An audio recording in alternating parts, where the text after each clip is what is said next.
If you have a smart TV, you need an ad blocker. You can't swing a dead cat in the electronics space without hitting a smart TV.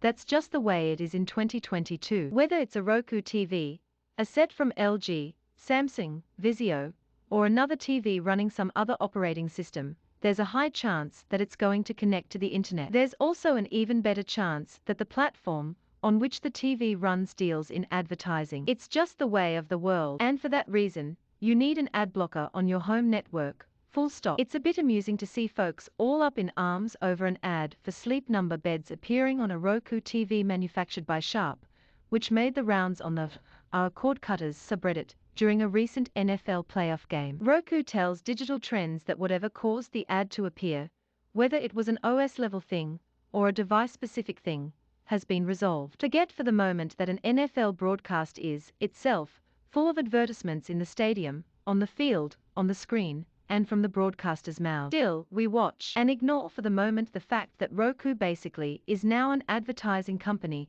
that also sells hardware and licenses out its operating system to other manufacturers. Still, we buy the $25 sticks en masse and the inexpensive televisions in droves. Advertising is the price you pay when you don't pay the price at the register. You have options. You can choose to buy a product that doesn't inject advertising on top of content. That's more expensive, for sure, and can make you feel like you're being punished, or that you have to be an elitist to wash your hands of all those dirty ads. There's another route, one that really should be taught in school. There's a good chance that if you're reading this, you're familiar with ad blockers. They are easy enough to implement at the browser level with an extension. If you're really serious about blocking ads, though, you want to do it at the network level. It's not as simple an endeavor, but it doesn't require a degree in computer science either. The basic strokes are this: you'll have a device somewhere on your network, and all traffic requests go through that. If something pings on the block list, that traffic doesn't get through. That means things like advertisements won't show up,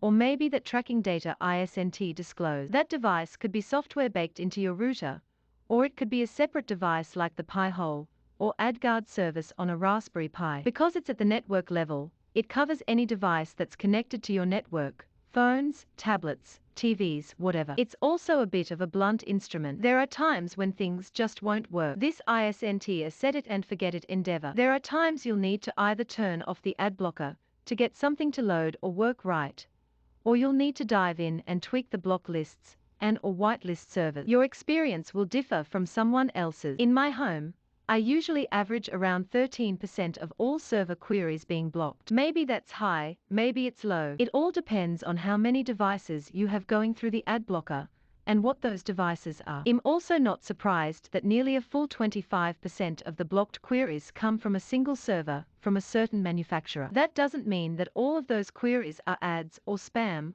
or are otherwise nefarious. In fact, all we know is that the device is requesting some data from the scribe.log.roku.com server, and that's it. We don't know what the data is. It's just that whoever curates the block lists I use deemed that server worth blocking. Roku is getting picked on here because it's a big target, and it's one that shows up for me, but it's hardly the only one. Amazon Fire TV does it. Google TV does it. Phones do it. Tablets do it. Anything and everything that connects to the internet almost certainly connects to an ad server somewhere, or some sort of analytics server. Neither of those things are inherently evil, but if you want to ensure that you're not going to get advertising on top of your advertising-laden football game, a network-level ad blocker is a good place to start.